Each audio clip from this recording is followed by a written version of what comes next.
اسلام ایک عالمگیر مذہب ہے اور زندگی کے ہر پہلو اور ہر شعبے کے متعلق اسلام ہماری رہنمائی کرتا ہے۔ ووٹ کے متعلق بھی اسلام کے اصولی احکام ہماری رہنمائی کرتے ہیں۔ جب کوئی امیدوار انتخاب میں حصہ لیتا ہے تو بنیادی طور پر وہ دو باتوں کا دعوے دار ہوتا ہے، ایک اپنی امانت داری اور دیانت داری اور دوسرے اپنی صلاحیت اور قابلیت کا دعوے دار ہوتا ہے۔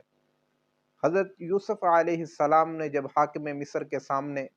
خزانے کے انتظام و انصراف کی ذمہ داری کو قبول کرنے کی پیشکش کی تھی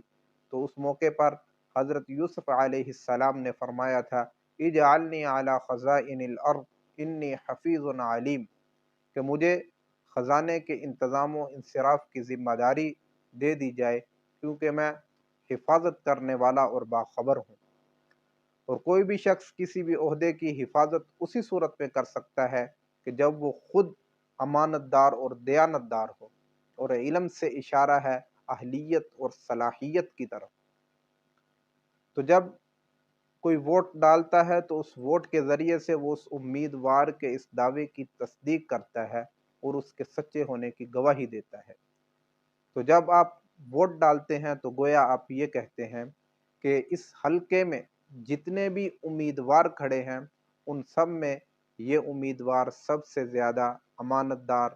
دیانت دار اور باصلاحیت ہے۔ اور گواہی کے متعلق یہ بات معلوم ہے کہ اگر گواہی سچی ہو تو وہ باعث اجر و ثواب ہوتی ہے، لیکن اگر گواہی جھوٹی ہو تو وہ باعث عتاب اور باعث عذاب ہوتی ہے۔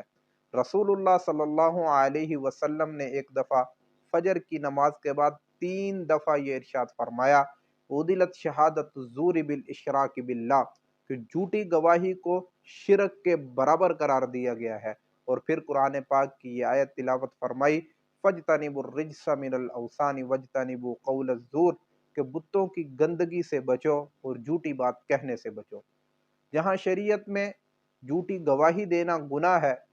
وہیں ضرورت کے موقع پر اس گواہی کو چھپانا یہ بھی گناہ ہے۔ چنانچہ اللہ رب العزت کا ارشاد ہے وَلَا تَكْتُمُوا الشَّهَادَةَ وَمَنْ يَكْتُمْهَا فَإِنَّهُ آثِمٌ قَلْبُهُ، کہ گواہی کو ہرگز نہ چھپاؤ، اور جو شخص گواہی کو چھپائے گا تو اس کا دل گنہگار ہوگا۔ اس سے معلوم ہوا کہ ووٹ ڈالنا شرعی طور پر ضروری ہے اور بنا کسی اشد مجبوری کے اس سے پہلو تہی کرنا یہ باعث گناہ ہو سکتا ہے۔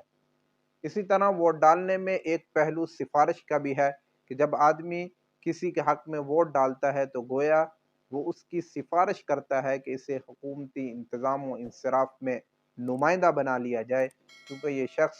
بہت زیادہ امانت دار اور باصلاحیت ہے۔ اور سفارش اگر درست کام کی ہو تو اس سے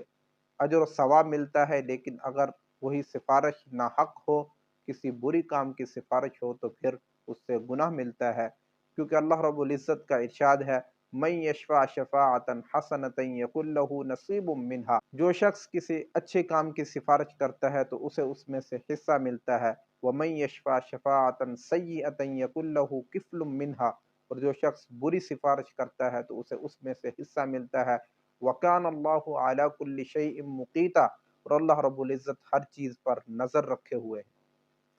تو اس سے معلوم ہوا کہ اگر آدمی کوئی اچھی سفارش کرتا ہے اور اس کے نتیجے میں کوئی شخص اچھا کام کرتا ہے تو جہاں اس اچھا کام کرنے والے کو ثواب ملتا ہے اس میں سے سفارش کرنے والے کو بھی حصہ ملتا ہے۔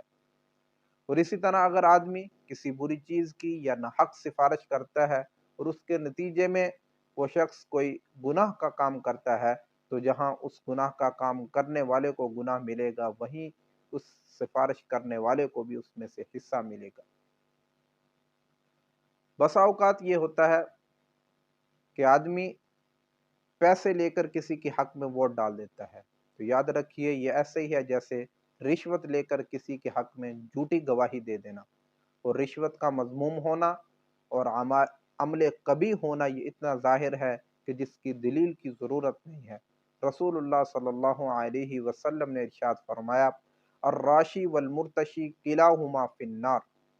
کہ رشوت دینے والا اور رشوت لینے والا دونوں جہنمی ہیں، او کما قال علیہ الصلاۃ والسلام۔ تو میرے بھائیوں،